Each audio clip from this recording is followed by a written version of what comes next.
be the egg or the potato. That was a choice. Like, you either get hard with tough times or you get soft with tough times. And so, like, the choice was, all right, let's get hard with this.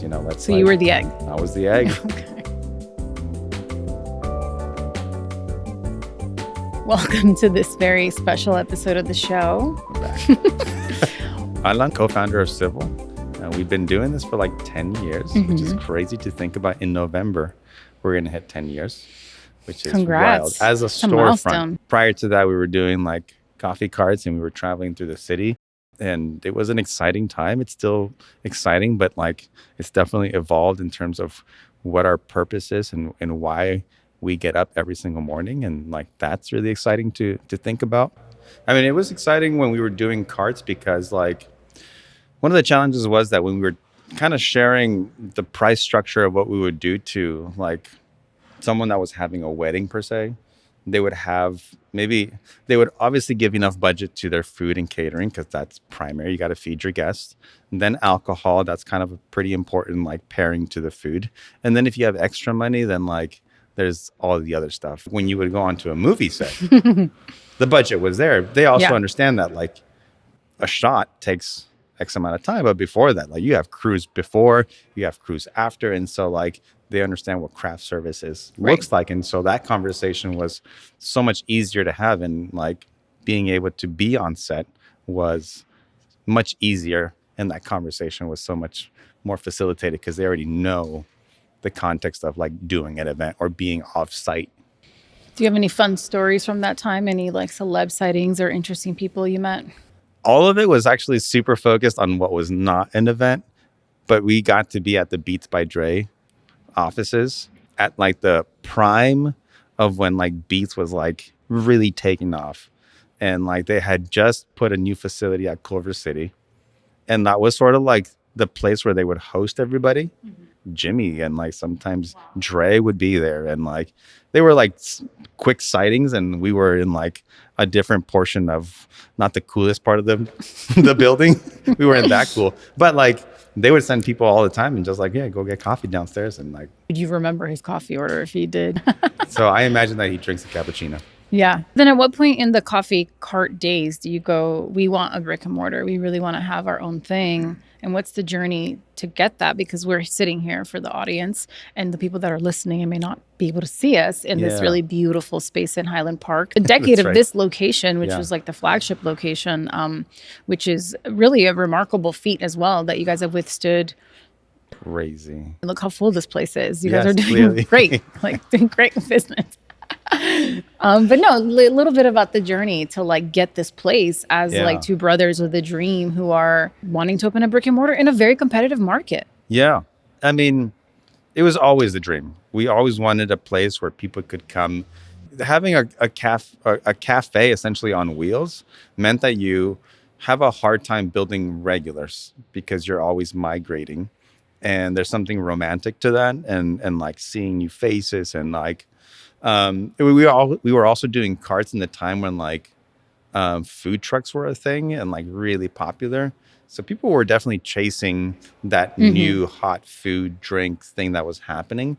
But a cafe space really offers like this hub where you can build community and see regulars. And like you probably go somewhere where you visit more than once or twice a week, like whether it's for meetings or just because you enjoy that space and it just serves that purpose. So we always knew that we had to have a space. Yeah. We just didn't know where it would be. And we just happened to have a friend that lives down the street from here that we would come visit him and we saw like the potential of the street. I say we, but it was Alex really. Alex came down and he's like, oh. And this space wasn't even up for lease yet. And he just peeked his head under. His wife, our friend, works in real estate. And so we asked her to find out who the owner is. And we kind of took back channels to finally get to the owner. And then we started engaging with him before this space was even up for lease, which we were super fortunate about. And here we are now. It's really exciting. And I think like for me, one of the reasons I like wanted to have you on is because this particular location and coffee shop has meant so much to me. Remember you had meeting just gotten off doing yoga. Yep. And you came over here, and I was just like in that phase where I was trying to meet everybody, and you were one of those people that came on, and I was like, yeah. but like, why particularly, like, of all the coffee shops in all the towns in LA, like, when I was going through this transition in my life, I remember coming here and it became my little ritual to go to yoga and then come here, start my days. And I've been to a lot of coffee shops, and it's rare, frankly, in my experience, that like the owners come up to you and want to get to know you and say hello. And like, I felt so welcomed here.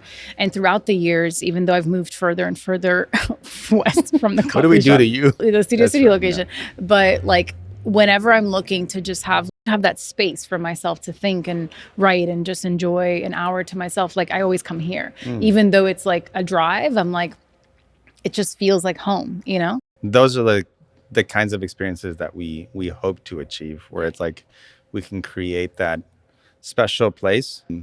Even if we don't get that person like you that kind of returns, like, it'll always be a fond memory.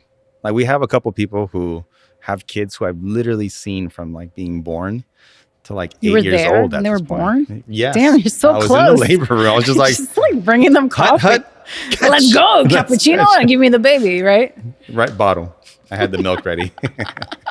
That's good. But you know, it was Yeah. just like, we've seen these people grow, and like, I think Yeah. that even if they move away, I think will always be a memory, and that's really special to think about. Yeah, and I think the sense of community is obviously hugely important. But I want to take it back a little bit to, like, you know, when you and Alex had the idea, why coffee, and what was that journey? Alex and I came into this sort of naively, I guess you could say. We were both studying electrical engineering, and like, we were doing it in Pasadena City College. Shout out to them.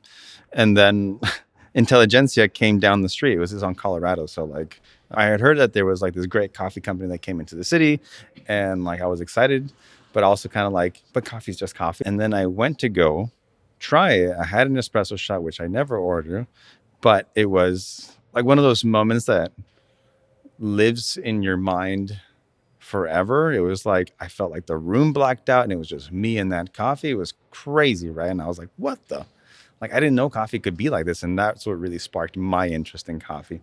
And I went down this rabbit hole of like finding out who was making the best coffee, and, you know, kind of accelerating through that story. I went through Portland, Oregon, where like that was the mecca of good coffee. Stumptown was there. Hard Coffee, Kova was like, everyone was like there.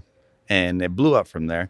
And with the knowledge that I picked up in a week's worth of a workshop class that I took down there, I came back down and I was like, I'm dropping out of school. I had one course away from finishing, and I was like, I'm doing this. So I told Alex about it, and he was a little bit hesitant, but also jumped on board. And like, I'll tie that in with the idea that my dad was always an incredible like champion of whatever we did. He wasn't someone that said like the stereotypical, like, go out and be a doctor, go out and like be a lawyer. Like, there wasn't these like high pressure things. But what he did say was, whatever you do, be the best at it. And he's like, I don't care if you become a shoe cobbler, but be the best shoe cobbler. And so there wasn't any like idea of what could be a good career or a bad career or anything. It was just like, within that realm or whatever you do, just be good at it. And so we just moved forward with like, okay, we're doing coffee, and we're going to try to do the best that we can possibly do with this. And so that's kind of like the genesis of how all this began. And so now 3 stores in, 3 stores. and now you're roasting your own and beans. roasting our own coffee. Is So Dad proud. Like, how are we feeling? So proud. I still feel like I'm so far behind from everything I want to achieve. But I mean, as we've kind of shifted into like roasting, the mission has been to like source exclusively from Mexico. We're born in Mexico. The specialty coffee industry is really young in Mexico, whereas other countries have had many decades to really refine the systems and what comes out of those countries. Mexico has not, for a number of reasons, whether it's economic, political, and just a list of things. But we want to be at the forefront of that conversation and really put coffee from Mexico on the spotlight, or have it spotlighted the way that we think it deserves. And so everything that we source is from Mexico. And it is like an incredible endeavor that's difficult, but I think worthwhile. And that's kind of where we're at with the roasting program. And what does it look like in 10 years? Like, where do you level up from here in the coffee business? Like, what are those next benchmarks and milestones? 10 years? Man, the ultimate goal is to really have coffee from Mexico become as iconic as like Coke. Or Coca-Cola. Yeah, Coca-Cola. Which, I'm not endorsing the other, but I'm also not endorsing it. No, but Yeah. all kidding aside, I think there are some really iconic products that come out of Mexico that I think hold a special place in people's minds in terms of like products, but also like sometimes what those products stand for. And if we can put coffee from Mexico and highlight the producers that are doing the really good work behind what we are bringing to market, I think that's a really special like part of the conversation to be a part of. And we're only just the middle piece, right? Like there really is a long chain of people that touch the coffee before it finally gets into the consumer's hands that we think needs to be honored and talked about throughout the process. So the coffee producer, how does that function in the ecosystem of coffee? I mean, that is the origin. Like literally, they are at the beginning of the whole storyline for coffee. They are really the people who have the first touch in ensuring that coffee is tasty, right? And there's a lot of education that goes behind like growing coffee. I have a plant at home and I kill it every single time. And for them to have like hundreds of them or thousands of them and be able to like take these plants, grow them, and like have the education to produce the best yielding crop is a really hard endeavor. I went in March and like the Sierras are like at least 8 hours away from a main city, and you're walking down these incredibly steep hills with like hundreds of pounds of coffee on your back sometimes if they don't have enough money to rent or buy a donkey to like bring these coffees out of the mountain. Like there's just so much work that goes into pulling these tiny seeds that end up being coffee. And like there's such a disconnect at the consumer level from what happens at origin, right? And Right. and they're like, oh, well, why does coffee cost $6? And it's like, oh man, like on a pound to pound comparison of coffee to wine, like it should be priced at the same level. Like it costs really almost dollar to dollar the same thing. But from a marketing standpoint, alcohol has been doing a great job of like what and why we should pay X amount of dollars, right? And coffee has not. It's seen as like a commodity that, you top off at like 4 or 5, $6. And so like that's the conversation that needs to continuously happen for people to understand that like we need to change that. And I'm not saying everyone should pay $20 for a cup of coffee, but at the same time, we do need to reframe how we view coffee so that if we earn a higher dollar at the cafe level, we also pass that backwards to the producer so that producers also have more money to also continue the work that they're doing. And so it's a full cycle. Yeah, that's like a really good fact that I don't think most people know or think about, because why would they? Most people don't think about like the origin of how something begins. They just see the end product. I think you see a lot of that within entertainment, right? People see a finished product of a film or a TV show and they go, well, I want to do that. How hard is that? And it's like, oof, rough, They don't see the years of invisible work it's in a similar sort of like parallel that it takes to make that happen. The boulders you have to push uphill, the amount of like things coming at you all the time that you have to like pivot and just that's to your make work. I feel like you're always behind the scenes, like Yeah. you specific. I mean, amongst many other probably in your industry, but like you're always just making the magic happen, and magic is always like awing people, right? Right. But like the magic is also like so planned, like literally a magician, like to put an act on, like there's so much like practice and like it takes a lot of effort to make something look effortless, right? And it takes a lot of experience to like make it feel invisible, like where you can't see where the seams are. And I think at its highest level, when you're really good at it, like there's always new challenges and new problems. And I think the parallel with coffee, certainly it's the same thing. Well,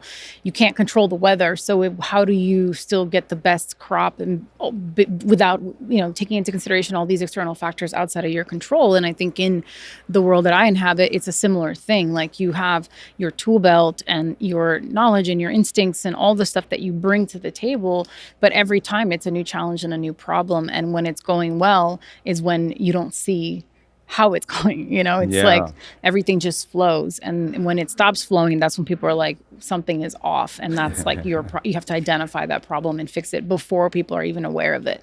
It's a lot of invisible, thankless work behind the scenes, but we do it. We love We it. do what But we I do. want to shift gears a little bit, since you and I are both immigrants coming up from the bottom. Our families face a lot of hurdles, not just to get here, but like being an independent producer really is being like the CEO of your own little company. What have been some of the biggest challenges that you feel you've faced you came here when you were very little, but growing up, did that sort of like stamp of being an immigrant impact you in any way? Yeah.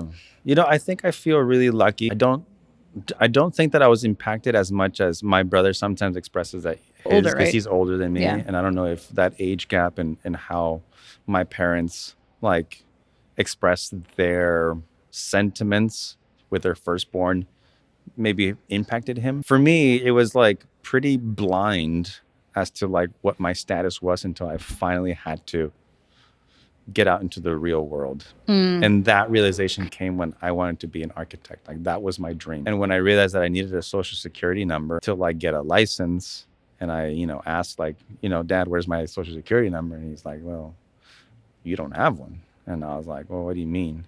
And so like those moments were like, oh, now I'm gonna have to like fight my way through this life, and like I'm gonna have to find these workarounds to be able to do what I did. And so that's where like going into electrical engineering became like my next choice of study, because I thought I'll just be a handyman, an electrical worker. And like I kind of like for a moment put myself down in terms of like, oh, this is as far as I'm going to achieve in this life. Of your And own so like capabilities. Yeah. that's where like a realization started to come. But like my How upbringing was, old were you at it was that when I point? graduated, so 18. I was starting to select where I wanted to go to school and like what I wanted to do with my life, and making that choice of how I'm gonna spend the rest of these 4 years, 5 years, whatever I've studied, like was an actual intentional choice I needed to make.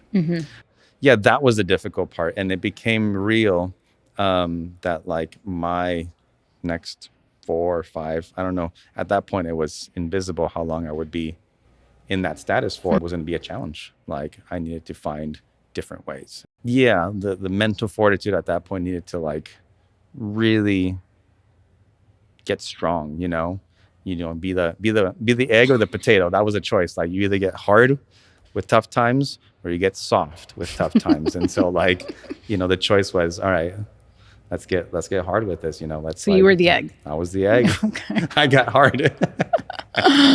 So many jokes about that we're not Well, going to make. we're gonna stop there. We're going to stop there That's for another podcast. for another podcast. But no, that's really interesting, because I know like you're a DACA recipient, and I think there's a lot of misconceptions that people have about what that means and one's ability to like start a business or participate in this economy. I think one of the things I learned from you was that even people that are perhaps undocumented, if they're working and they're contributing, they're still paying taxes, they're still able to like participate and contribute into the system that does not then take care of them. Yeah. Which to me was like blew my mind. I never could have conceived of that, because while we immigrated here, we had a very different journey. I came here when I was 9 with my family, and then we had a pathway to a green card, which was a long, arduous journey for my dad. And similarly for him, it was like, just follow your bliss. Like it doesn't matter what you do, just go be great at what you're going to do and just be happy. Yeah. I don't know if I've achieved either of those things, but we're trying. Yo, I recently looked up your name and your website. I saw you did a Cheetos commercial. I got produced a stoked Cheetos about commercial. That was pretty tight. That was the most Really? exciting thing on the list for you, for your work of what I saw. And I was like, Wow, hell, thank I you. That love was a Cheetos. long 2009. 2018. I Okay. got Yeah. stoked. Well, I'm proud of you. Thank you so I'm much. inspired by you. Thank you. No, I hope people are inspired by my journey, because I think similarly, nothing about it has been easy to be here, to move to LA, to pursue this really hard industry. And now this August will actually be 19 years that I've been here. So, and that is like a testament to similarly, like it's a matter of attrition, right? You just are steadfast and you keep going, because kind of there is no other option. Like, what is the alternative? Yeah. For me, that's what I always think about. Well, I don't know how to stop, because like I can't just throw away all the sacrifices my parents made and all the sacrifices they made of their own dreams that Did they you didn't feel get to pressure pursue. to like honor your parents' sacrifice? Because that wasn't a thought process for me. Yeah. Like I didn't realize that until later in life. But like, how did you feel?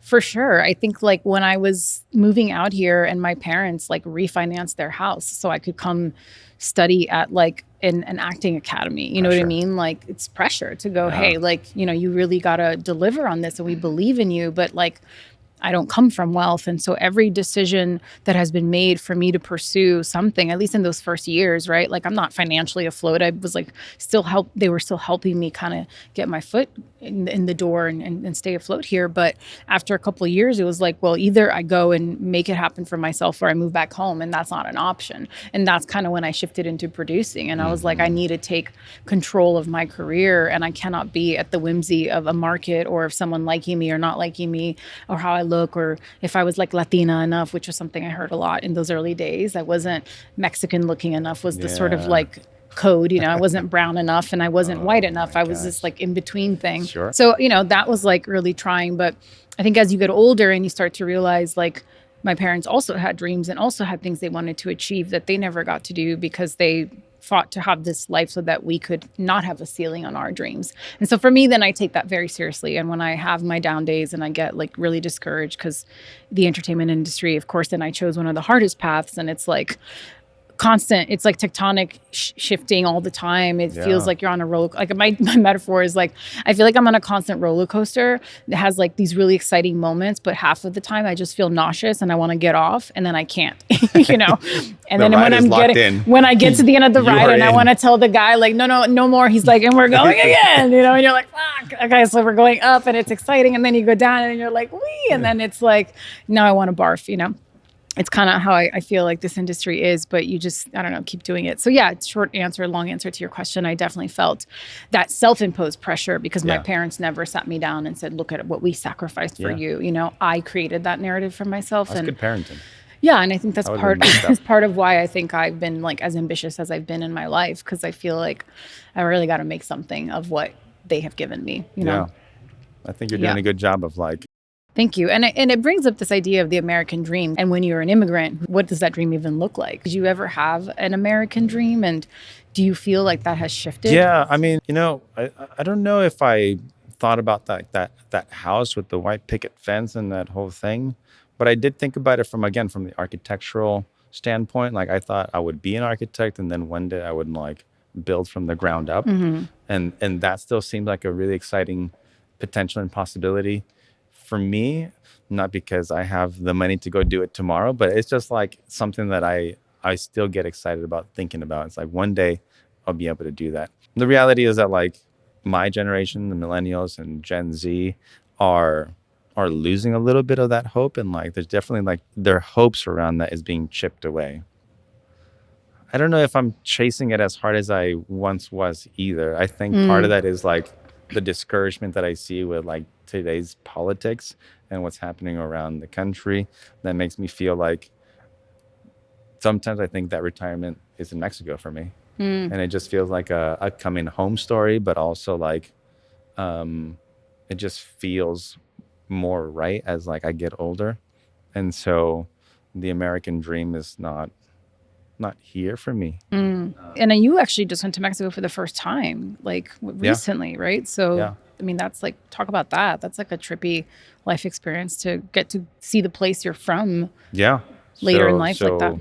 I got married, which was kind Congrats. of the catalyst. Yeah. Yes. Thank you so much. To like, obviously being able to get document and like legal status for traveling. And like, it was great because it was the best of both worlds. The first trip was this coffee origin trip. We got to go to Oaxaca, and like we spent a little bit of time in the city, and like, what a beautiful, just like food rich and like just cultural experience. But then like on that same trip, like that's when I went off to the mountains, like 8 hours away from civilization, essentially. Like the little town was 200 people, 250 people, like tiny. And like got to see how they live, and like it's such a humble experience, and also like finally draw the connection between what I do every single day and then like where it comes from is like mind blowing. Okay, so on that topic of current climate, like with all these ice raids, which is like, there's no good way to segue into this. I'm just curious how No, how that was you clean. feel. That was real It was nice. super clean, truly, and how it's certainly here in Los Angeles, how these raids have been impacting like morale within your community, within the people that work with you. It's tragic, you know, on a very personal level. It's really discouraging because you do, I guess, from an immigrant standpoint, becoming naturalized is like, oh, what a huge deal. Like you get I'm the naturalized. you Yeah. get the little flag and your family's making a party when you get back home, and like there's like a fiesta. And like, funny story, we went to a family dinner, me and my now wife, and like we were telling them that that we got engaged, and they were like, oh, very nice, very nice. And like it was like a gentle clap. It was like one of those golf claps. And then they made like a quick realization, like, oh, you're gonna be a citizen soon. And it was just like uproar from that. You know, it was like it was the end result from like the whole thing. And you know, it was hilarious, but it's also like a true story of like that sentiment where like, man, you've been dealing with like these hardships and limitations in life, and then all of a sudden like you feel like the door opens. Yeah. And so as it like relates to like all these ice raids, like so many people that are working hard here, like are just trying to achieve that, like trying to like break that boundary, that door, and like finally get into a place where they can provide for families. They can just work hard. Some of them do have families back home and send money back home. And like the reality is that a lot of these folk are, if there is a criminal record, it's like, you know, super minor things that don't deserve the level of extent of punishment that is now occurring. And there's a really heartbreaking thing about that. If you capture like all the farmers, like who's going to work those farms? Like the reality is like we are and in the fabric of the working economy, and like the removal of this is of these people, of my people, like it's a great deal of impact. I remember there was a movie, you probably remember, A Day Without a Mexican. Do you remember that? Yeah. It was like a silly thing, and it was just like a silly exercise to think about. But like, my God, like, is it happening? Like, This is happening. Yeah. like makes me think about like my place here and how much I'm wanted, regardless of how much I can like provide for my community. I'm still seen as an outsider. Right. And how much you've created, like you have successful business, like you have so much that you contribute as like as a resident of this state, you know, and as a citizen of this country now, but like it's still not enough. It's like this feeling of like no one is safe. And even for me as a naturalized person, it's like they could decide to change that tomorrow. I mean, I guess I'd be okay because we're married, so maybe that like negates, but but it makes you question it. And like, it does make you question that. Why do you have to think about that at this point, right? Especially, like, I've been here most of my life. Like, why is that a question, you know? And like, we got lucky in the timing where we got our green card, but obviously I know many people that haven't been as lucky and have spent, 10 years in the process of getting whatever their O1 or whatever visa they need to be here. And now all of that is just like being ripped from them. And like, they've built families, they have communities, they have jobs, they have, they've built a foundation here because they come here to want to pursue a better life, not because they're just trying to like chill and take 100%. Advantage of the system. Like that's not what anyone's interested in doing. So that I know anyway. I mean, there's always outliers, but it's really heartbreaking. There's so much fear where people just aren't showing up to work. People aren't showing up to do some of those like lower level entry jobs like they used to because they don't want to run the risk, Yeah. Before we leave this section of immigration, this fun section, do you have any advice for enterprising immigrants who are trying to get ahead? Get a good lawyer. Do you have any recommendations? Shout out? Like I always say that to anyone. That's literally it's a timing thing between how you ask me about ICE and then this. But I always say, get a good lawyer. I think they always save you from all sorts of trouble. Like joking aside, it really does come down to like finding something that you enjoy doing. I know it's super cliche, but like if you find a reason to get up every single morning, like that's all you really need. Like I do still think there is this like really optimistic side to me that still thinks a lot is still possible in this country. And like strip away all the nastiness and the darkness of what we see, there's a lot of good it's cliche, I know, but I true believer of it. Okay, that's good. Yeah, I love that. Being that you guys are in the heart of Highland Park, you've seen a lot of productions come through here. I'm curious from your perspective, like with productions leaving LA, how has that impacted civil? How do you think that impacts small businesses? I mean, I have a lot of pride also on like being in LA. LA is the dopest city. Like I love LA still, and I love the fact that we have a claim to this is where film is made. Like it's not top of mind. I don't get up thinking about that every morning, but it is like a dope thing to like think about. People from all over the world come to like go see whatever they think Hollywood is, right? And like this is it. And I would be like a tremendous shame to lose that badge for LA. I do think that not enough conversation has happened between all the parties on how to create equilibrium. And that's really important. As an example, like here in Highland Park in the last 2 months, 15 filmings have occurred. Wow. In 2 months, right? Like a pretty staggering amount for like a very condensed amount of time. And like we have another filming coming down the street, which is a pretty big one from Netflix, and like we got pulled in for like a community town hall. square Yeah. town hall, like everyone voiced their opinions, and everyone did, and we had probably 90% of people were angry, and then there was the 10% who were like, oh, I think this would be good, but Why like, were they angry? most of it was like them expressing that they didn't think the production would be considerate of the community and the impact in how much parking it would take. There's a big disconnect, just as there is with even coffee, where like the people at the start, the producers, don't really connect with the final consumer who's drinking the coffee. And it's just like, I don't know who, that guy is, and I don't know who that guy is. When there's like 15 films news came to me, I was kind of like a bit upset at that point personally, because all this was happening without like good communication. The only thing that exists between like a business and the production is that Film LA drops off like a slip that says filming will happen here. These are the streets that are going to be taken up, and then the location scout phone number. So at like this final time, I made a call and I was like, hey, Film LA. I called Film LA and I was like, can you tell me how this thing works and how we have 15 films happen in 2 months? I'm all for filming. Were they films or were they like commercials or Sorry, shorter? I don't know. That's you don't know. Okay. unsure. But there's probably not productions. films. I But said productions. okay. I just Thank want you to for make sure. correcting. No, you're right. But still, there were 15 different 15 productions that were happening. It's like, how does this happen, and like who gives the approval? Because there should be like a limitation on like how much can happen. And they're like, well, we're just a nonprofit that like essentially compiles information and then distributes it for everyone else, if I'm understanding correctly. If you want to like talk about this further, you can call LAPD unit for filming. And I was like, okay.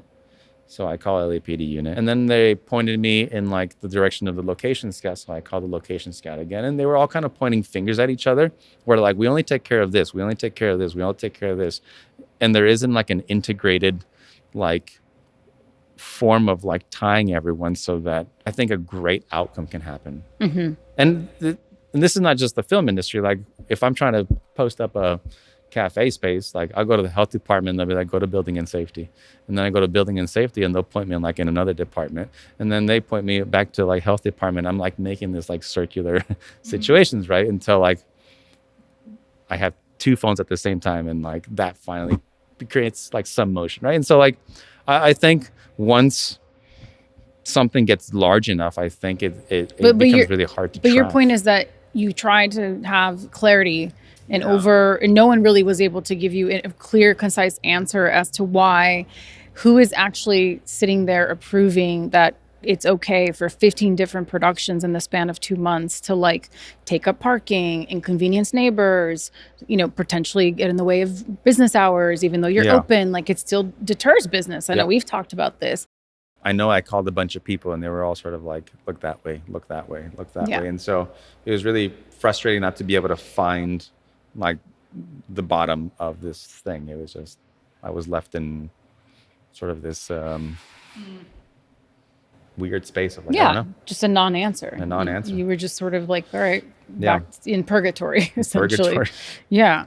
But I mean, so, when these productions come through, again, people like to talk about how like, oh, it stimulates the economy. There's so many pros to why it should be here. But from your perspective, what are those pros and those cons of having these productions of all sizes? Some have larger budgets than Yeah. others, but what is that like from a small business perspective? Yeah, I've really enjoyed working with producers that obviously acknowledge that they're coming into a town for a little while or a little pocket of the city. And like what happens often is like they'll say like, oh, we're gonna have like 100 people nearby and they're all gonna go to your space. And I was like, no, that just doesn't happen. Like I've been told this story so many times and I'll get maybe like 5 people that come in. But if they come in, they're like, what if we set like a $500 budget and people can come in from our production and like come in and enjoy, right? And so like they're actually sending people because they know that they've already spent X amount of dollars at that location, right? And so seems fair. I think there's a lot of like productions that fear, and probably understandably so, that like a business is like, oh yeah, give me like $20,000 for like just parking in front of me, and I'm like, what? Like, no, of course not. Like, I think that's an arbitrary number that productions have a right to like kind of put up boundaries towards, and like, all right, we can't just like bend to every single ask. Yeah. But there's like, okay, if you set a budget for like the actual product that the business is selling, meaning like I'm going to send people over there so that they can actually buy things and like it's actually stimulating the business, that makes sense to me. Right. And so that's a conversation that feels like fair. There's a dollar value attached, but there's also a product that's leaving the business, which feels like pretty equitable. Yeah. I guess my devil's advocate question to that is like, I see that transaction making a lot of sense with the business that you're in. But if it's like next door is a retail shop, and then it's like, if you were to close out this whole street, right, and you had to do that kind of deal with every business on the block, how would you do that or justify that? Because it only makes sense for some of those businesses that, again, have that like transactional value, you know? Yeah, it's hard. It's complex. What do you do? Like, tell me about your producing and like. It depends on my budget, frankly. It depends on what I'm doing. But it's like, if I'm going to be booking the business that's near you and I'm doing one location on this whole block, I'm not, doing a huge sort of buyout of a lot of streets and closures and whatnot, then I try to take into consideration what the businesses are doing. We communicate that clearly in our call sheets and all of our communications with the crew of like, hey, we're shooting. Like, we actually shot in Highland Park on York like many years ago we transformed a store into like a stationery store that was like a hero location for us. And it was right next to like a coffee shop. And so we encouraged people to go to that coffee shop. We went there a lot, but it was like literally next door to filming location. So it was a matter of convenience. But when there is the budget, we do try to like work out a deal or give people a stipend. Or if we're going to be there for 3 days, say, hey guys, on the final day, we're going to get everybody like roll up and there's a coffee you can get from this spot. But that's where it makes sense. If it's like a wine store next door, we're not going to be like buying bottles, for everybody. So it just depends on the context and frankly, the budget. I think it's like having to be fair. But when I come in and we're location scouting and we're tech scouting and we're going to see all the places that we're going to be filming, as a producer, I make it my business to like meet the owners and have them know that, yes, you have the location manager, but I'm also here. And I'm also like here to have a conversation with you. I'm here to make you feel good about this within the context of what I can do. Like, we're partners in this. And I recognize that I'm coming into your space. Yeah. Even though we're paying for that, it's still your space, right? So I always try to approach it from a very collaborative perspective, because then they go, okay, you're not the bad guy here. You're just a person trying to make something happen. We want to work with that. And that usually works really well for me to bring that energy into it. Yeah, it has always been beneficial to see who the location scout is, and if they come in person or someone directly associated to the production. I think that's a really human connection, and like you understand versus like it's just you're looking at a slip of paper and then it's just like a name on a page and you're like, who is this this person? What are they doing? Why are they closing down all this stuff? I get that. And again, it's like the big frustration I have is that you have these productions of all scales. Like, you could be doing something that is like a tiny commercial, a short film even, and then you contrast that with like a huge Netflix movie, right? Yeah. That has the devil's advocate to what you presented as an option is, when we get the slip, we don't know how big the production is. We just see a slip and it's just like, here's another one. You can sort of get an idea based on how much they're closing out, and like you can like do the math. But at the same time, it just feels like, here's just another slip. here's just another slip. Here's another slip. And Yeah. right. And like, because there isn't that human connection of I met this producer, I met this location scout or whoever it is, it just feels like rubbing it in. Interesting. So every you single think time. if there was that human connection or more information provided about what is being filmed in the context, Yeah. that would make you feel better. 100%. Just to maybe close out, I don't know, this Netflix production that's happening, it's massive. And like when they did the town hall meeting, like I was trying to really assess, I was like, how much is this really going to impact me, civil, right? I can't speak to everyone else. And people were like angry, and as I mentioned earlier, and like trying to speak on the level of impact that they're assuming they're going to feel. And like I was doing the math in my head of like, okay, well, if they deliver on what they're going to say they're going to deliver on, as far as like street closures and blah, blah, blah, like I thought to myself, I should go pretty low level impacted. And I walked out of that meeting not asking for anything because I understood, like, if you are a responsible like production, should be okay. Mm-hmm. I am still attentive. Like I came in and I was like, are they delivering on what they're saying, right? Mm-hmm. And I have to like actually see come day of, like, are they delivering? Yeah. And if they are, then like, cool, it's all groovy. I think people just need to, people meaning the business owners, need to be honest. And that's also a hard thing to ask. It's just like, in any business deal, be honest. And it's like, right. well, like, I think it's businesses see productions and they see automatic dollar signs. And that's my frustration is like, especially when you talk about keeping productions in LA and a lot of the productions that still come here, those big Netflix films are outliers and they're only here for a very specific small percentage of the reason that they can be here. But most productions nowadays are hovering in that sub $10 million space. And these are tiny budgets, really, when you think about the cost of doing business now. I had friends earlier this year who were shooting here who were literally dealing with like extortion with location fees. And there's no one that can intervene because you're dealing with private businesses. So the city doesn't care if MLA can't do anything. And you're just like, well, it's a back alley deal. If you want this location, you wire me $30,000 or you don't show up on Monday, even though you've been prepping and you've spent all this time and money. And now you're like, either I do this on principle because, you have to keep the ship moving forward, or I actually on principle don't do this is more what I meant to say, just to be like, you can't extort me, but you're still paying that cost anyway, because now you're going to have to find a new location and move fast. And that's not money that like $30,000 to a tiny production. That is a huge hit to a location budget, And so I think because of this climate we've been in over these last 5 years, where we had a ton of production that then stopped, and a lot of these certain businesses, certain lots, especially, lost all this income, and now they're trying to make up for it by extorting the few productions that are still here, not realizing that actually what they're doing is creating more cause for those productions to not want to stay here, because it adds to this narrative of like, well, filming in LA is hard, and it keeps getting hard because neighborhoods don't want us here.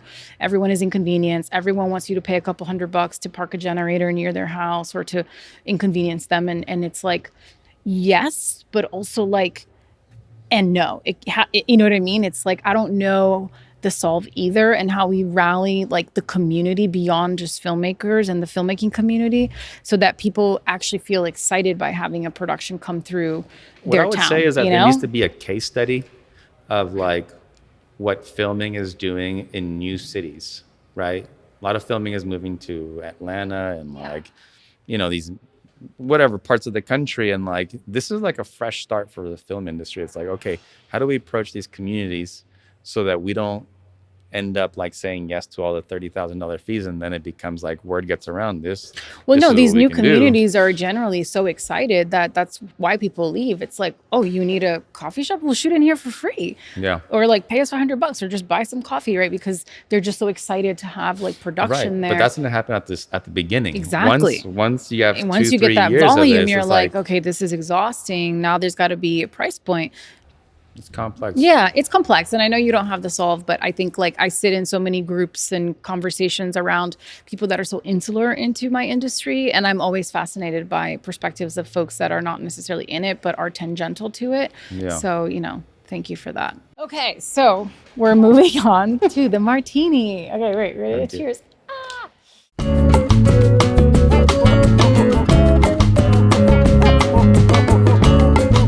What's a song that teleports you to a happy place? Texas Sun by the umbrage. What is the latest piece of art that moved you? The Good, the Bad, and the Weird. Korean film. Really, really good. It's like a spaghetti Western Korean. It's incredible. You should watch it. I fill in the blank. When I'm overworked, blank helps ease the stress. Jiu-jitsu. Just choke someone out and then... That's it. Release. What is one of the most worthwhile investments you've ever made? And it doesn't have to be financial. Continued self-education. Like you can get jaded in this business and like forget that you need to continue learning and like continue to learn. And lastly, what's one closed door that you've experienced in your career that looking back was actually a really good thing? Financial doors, like again, because of the undocumented position that I was in, getting loans was impossible. Like you could not ask for anything because no one would give it to you. And so like you had to get scrappy. And so every decision moving forward has been, how do I make this happen at the lowest risk with the highest output? And so like that's reframed the way I think about everything and resulted in really good like outcomes. So you just get scrappy. Scrappy and nimble. Scrappy and nimble. That's it. Well, this wasn't so bad. You did great. Sweating. Well, thank you so much. I hope you enjoyed your time on the Angle on Producers podcast. Thank you so much for having me. This was fun doing it. It's unusable. You're silly. Well, thank you so much. Thank you.